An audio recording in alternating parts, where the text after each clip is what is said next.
শিক্ষামন্ত্রীর কাছে গিয়ে গুঞ্জার কল রেকর্ড শুনিয়ে গুঞ্জার বাবার মুখোশ খুলে দিল ময়না। হ্যাঁ বন্ধুরা, এমনটাই দেখা যাবে। তাই সম্পূর্ণ জানতে ভিডিওটিতে লাইক দিয়ে চ্যানেলটি সাবস্ক্রাইব করে দেখতে থাকুন। গল্পের শুরুতেই দেখা যাবে শিক্ষামন্ত্রী টিভিতে ময়নার করা নিউজটা দেখতে থাকে আর তার সেক্রেটারিকে বলতে থাকে, কি বলতো, এই মেয়েটার সঙ্গে কি আসলে অন্যায় হয়েছে? এই মেয়েটার কাছে কি সত্যি প্রমাণ রয়েছে? মেয়েটা তো বলছে যে ওর কাছে সমস্ত প্রমাণ রয়েছে যে ওনারা টাকা খেয়ে মেয়েটাকে ভর্তি হতে দেয়নি। তখনই সে সেক্রেটারি বলতে থাকে যে থাক না স্যার, এসব কথা বলে আর কি হবে? আসলে এগুলো না এমনিতেই বলে, কিছু কিছু নিউজ এমনিতেই করতে থাকে ওরা। তখনই সে শিক্ষামন্ত্রী বলতে থাকে, না, এই কলেজ কর্তৃপক্ষের সাথে কথা বলার ব্যবস্থা করো। তখনই সেক্রেটারি বলতে থাকে, না স্যার, আসলে ওদের সঙ্গে আগে কথা বললে ভালো হতো না? যে ওদের কাছে কি প্রমাণ রয়েছে না রয়েছে, যদি প্রমাণ থাকে তাহলে না হয় ওই কলেজ কর্তৃপক্ষের সাথে কথা বলা যাবে। তখনই শিক্ষামন্ত্রী বলতে থাকে, ঠিক আছে। ওইদিকে দেখা যাবে গুঞ্জার বাবার কাছে আসে সেই রেজিস্ট্রার আর সাথের অফিসার। তখনই এসে ওরা খুব ভয় পেতে থাকে। তখনই গুঞ্জার মা বলতে থাকে, দেখুন না, এই মেয়েটাকে আপনারা এমন জায়গায় নিয়ে গেছেন, মেয়েটা তো এগুলো করবেই, বলুন তো? তখনই রেজিস্ট্রার বলতে থাকে, দেখুন না, ও প্রেস কনফারেন্স করলো, এখন তো সব জায়গায় এটা ছড়িয়ে পড়েছে, এখন তো আমাদের ভয় করছে। তখনই গুঞ্জার বাবা বলতে থাকে, থামুন তো, কিসের ভয় করছে? ওর কাছে কোনো প্রমাণ আছে নাকি? শুধু শুধু এরকম করছে, মানহানির মামলা দেওয়া উচিত। তখনই গুঞ্জার মা বলতে থাকে, তুমি চুপ করো তো। আর আপনারাই বা কি, টাকা খেয়ে ওনার কথায় একটা মেয়ের কেরিয়ার বরবাদ করে দিলেন? আপনাদের কোনো ঘটে বুদ্ধিশুদ্ধি নেই? তখন গুঞ্জার বাবা গুঞ্জার মাকে বলতে থাকে, তুমিও শুরু করে দিলে সুযোগ পেয়ে, চুপ করো তো। তখন গুঞ্জার মা বলতে থাকে, তোমার এখনো ভয় করছে না তাই না? তোমার এখনো ভয় করছে না? ময়নাকে গ্রামের মেয়ে হিসেবে ভেবে আপনারা কিন্তু বড্ড ভুল করেছেন। এই মেয়ে যে চুপ থাকবে না সেটা আমি আগেও জানতাম। আর চুপ থাকবেই বা কেন? ওর সাথে অন্যায় হলে ও অন্যায়টা সহ্য করবেই বা কেন? আপনারা আগে বোঝা উচিত ছিল। তখনই সে রেজিস্টার বলতে থাকে, এবার স্যার আমার কিন্তু খুব ভয় করছে। আপনার কথায় আমরা এই কাজটা করে বড্ড ভুল করেছি, বড্ড ভুল করেছি। আর আপনার যে পার্সোনাল রেষারেষি ছিল সেটা তো আমাদেরকে বলেননি। যা শুনে গুঞ্জার বাবা চমকে যায়। তারপরে রেজিস্ট্রার বলতে থাকে, আমি এখন ওই ময়নাকে আসতে বলবো, তারপর ভর্তি নিয়ে নেব। তখনই গুঞ্জার মা বলতে থাকে, হ্যাঁ, এটাই করা উচিত আপনাদের, এটাই করা উচিত। এখনো যদি বাঁচতে চান না, ওই মেয়েটাকে ভর্তি করিয়ে নিন, না হলে কিন্তু আরো বিপদে পড়বেন আপনারা। সবকিছু তো বেরিয়ে আসবেই। তারপরে এই যে উনিও ফাঁসবে আর ওনার মেয়েও ফাঁসবে, তখন দেখবো আমি কি করে। তখনই গুঞ্জার বাবা বলতে থাকে, চুপ করো তো তুমি। আর শুনুন, আপনারা যদি এখন ময়নাকে ভর্তি করিয়ে নেন না, তাহলে সবাই ভাববে যে আপনারা দোষ করেছেন। তাই আমি বলছি চুপ করে থাকুন। তখনই রেজিস্ট্রারের সাথে অফিসার বলতে থাকে, না না স্যার, আপনি এখনই ফোন করুন তো, এখনই ফোন করুন। আর ধানসিঁড়ি চক্রবর্তীকে আপনি ভর্তি হতে বলে দিন, কালকে আসতে বলুন। তখনই রেজিস্ট্রার ফোন করে। তখন রৌদ্র ফোনটা রিসিভ করলেই এদিকে রেজিস্ট্রার বলতে থাকে, আমি রেজিস্ট্রার বলছিলাম। তখনই রৌদ্র বলতে থাকে, হ্যাঁ বলুন। তখন সেই রেজিস্ট্রার বলতে থাকে, কালকে ধানসিঁড়ি চক্রবর্তীকে নিয়ে আসবেন সকালবেলা, আমরা ভর্তি নিয়ে নেব। তখন তো রৌদ্রর ময়নার সামনে গিয়ে বলতে থাকে, ময়না, ওই রেজিস্ট্রার ফোন করেছে, বলল কালকে তোমাকে নিয়ে যেতে, ওনারা ভর্তি নিয়ে নেবে। তখন তো সবাই হৈ হৈ করে খুশি হয়ে যায় আর বলতে থাকে, তাহলে তো আমাদের ময়না জিতেই গেল আর ওরা হেরে গেল। তখন ময়না বলতে থাকে, না, ডাক্তারবাবু আমারে দেন তো ফোনটা, আমি কথা বলি। তখনই ময়না ফোনটা নিয়ে বলতে থাকে, হকন, আমি ধানসিঁড়ি চক্রবর্তী কইতাছি। তখনই সে রেজিস্ট্রার বলতে থাকে, আসলে আমি বলছিলাম কি। তখন ময়না বলে, হ্যাঁ আপনি কি বলেছেন সেটা আমি শুনেছি। আচ্ছা, আপনি তো আমার সাথে একাই এই অপরাধটা করেননি, আরো অনেকের সাথে এই অপরাধটা করেছেন। তাহলে এখন আমারে ভর্তি করায় নিয়া একটা না হয় পাপ আপনারা খণ্ডাইলেন, কিন্তু বাকিগুলা? না না, আপনার কথায় তো আমি ভর্তি হইতে যাবো না। আমি আমি আরো এর শেষ দেখতে চাই। তখন এই কথা বলে ময়না ফোনটা রেখে দিলেই তখনই মেজকাম্মা বলতে থাকে, ময়না, এত কিছুর কি দরকার? ডাক্তারি পড়তে এসেছো, ডাক্তারি পড়বে। আর এত ঝামেলা বাড়ানোর দরকার আছে? তখন বড়মা বলতে থাকে, আমি জানতাম ময়না এই কথাটাই বলবে, আমি জানতাম ও যেটা ঠিক করবে, ঠিক বুঝবে সেটাই করবে।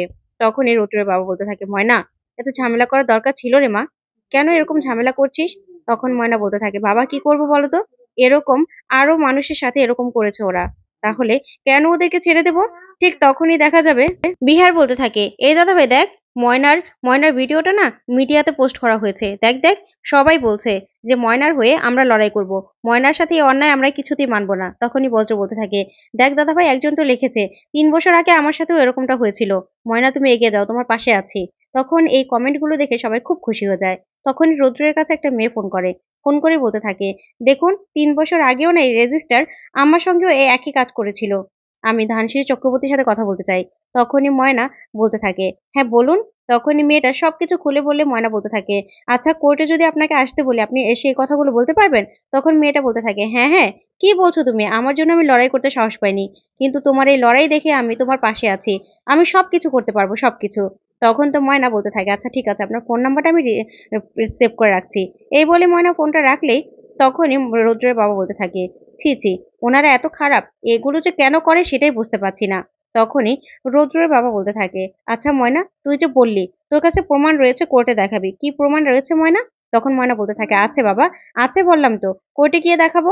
আর এটা তো কোর্ট নয়, তাই এখন দেখাবো না।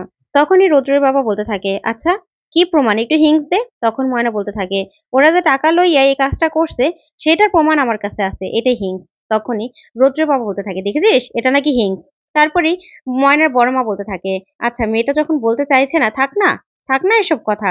ওইদিকে দেখা যাবে ঠিক তখনই সেই শিক্ষামন্ত্রীর কাছ থেকে তার সেক্রেটারি ফোন করে। তখন রৌদ্র ফোনটা রিসিভ করলেই সেই সেক্রেটারি বলতে থাকে, দেখুন ধানসিঁড়ি চক্রবর্তীর সাথে শিক্ষামন্ত্রী নিজে কথা বলতে চায়। তাই ওনার অফিসে আপনারা কালকে সকালবেলা চলে আসবেন। তখন রৌদ্র বলতে থাকে, ঠিক আছে স্যার, ঠিক আছে আমরা চলে আসবো। এই বলে রৌদ্র ফোনটা রেখে ময়নাকে বলতে থাকে, ময়না শিক্ষামন্ত্রী নিজে ফোন করেছিল তোমার সঙ্গে দেখা করতে চায়।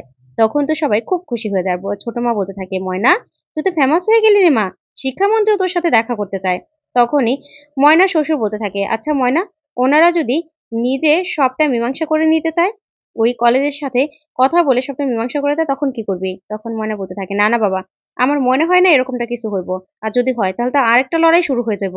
না এরকমটা কিছু হইব না। তখনই ময়নার শ্বশুর বলতে থাকে, আচ্ছা তাহলে মেজো তোদের সাথে যাবে? তখন ময়না বলতে থাকে, না না বাবা, ভয় পাইও না। যদি এরকম কিছু হয় তাইলে আমরা তো তাকে কথা মানবই না। আর তখন তোমাকেও বলবো, ঠিক আছে? তখনই ময়নার শ্বশুর বলতে থাকে, ঠিক আছে ময়না, তুই যেটা ভালো মনে করবি সেটাই কর। তারপরের দিন সকালবেলা দেখা যাবে ময়না আর রৌদ্রর শিক্ষামন্ত্রীর সাথে দেখা করতে যায়। তারপরে গিয়ে যেই সমস্ত প্রমাণগুলো কলেজে দেখিয়েছিল সেই সমস্ত প্রমাণগুলো তাকে দেখায় আর বলতে থাকে, দেখুন স্যার, এই প্রমাণগুলো ওনাদেরকে দেখিয়েছিলাম আমরা। দেখুন তো স্যার এই প্রমাণগুলোই যথেষ্ট ছিল কিনা। তখনই শিক্ষামন্ত্রী সবকিছু দেখে। দেখেই সেক্রেটারি বলতে থাকে, দেখি স্যার আমি দেখি। তখন সেও সবকিছু দেখে। তারপরে ময়নাকে শিক্ষামন্ত্রী বলতে থাকে, আচ্ছা ভিডিওতে দেখলাম যে তুমি বলেছিলে যে তোমার কাছে প্রমাণ রয়েছে যে ওরা টাকা নিয়ে এই কাজগুলো করেছে। তুমি প্রমাণ দিতে পারবে? তখন ময়না বলতে থাকে, হ্যাঁ স্যার, প্রমাণ তো রয়েছে, আমি নিজেই তার প্রমাণ। তখন এই কথা শুনে শিক্ষামন্ত্রী বলতে থাকে, না তুমি বলেছিলে যে কোর্টে সে প্রমাণগুলো দেখাবে। আচ্ছা তুমি দেখাতে পারবে? তখন ময়না বলতে থাকে, হ্যাঁ, আপনি যদি প্রমাণটা দেখতে চান তাহলে দেখতে পারেন। তখন শিক্ষামন্ত্রী বলতে থাকে, না না মা, আমি তোমাকে বিশ্বাস করি, তুমি প্রমাণ দেখাতে পারবে কিনা সেটাই তোমাকে জিজ্ঞাসা করলাম। তখনই শিক্ষামন্ত্রী সেক্রেটারিকে বলতে থাকে, কলেজ কর্তৃপক্ষের সাথে যে কথা বলার ব্যবস্থা করো, ঠিক আছে? ওদের বিরুদ্ধে স্টেপ নিতে হবে। তখন এই কথা শুনে সেক্রেটারি পুরো ভয় পেয়ে যায়। ওইদিকে দেখা যাবে গুঞ্জার বাবাকে সেই রেজিস্টার ফোন করে। রেজিস্টার ফোন করে বলতে থাকে, স্যার আমার কিন্তু ব্যাপারটা একদম ভালো লাগছে না। আমার অনেক ভয় করছে। তখনই গুঞ্জার বাবা বলতে থাকে, এর থেকে অনেক গুণ টাকা কিন্তু আমি দিয়েছি। ভয়টাকে চুপ করে থাকুন। তখনই রেজিস্টার বলতে থাকে, আপনার টাকা আপনাকে ফেরত দিয়ে দিচ্ছি। আপনি যে করে হোক ব্যবস্থা করুন। যেন আমাদের ব্যাপারে কোনো কিছু না আসে।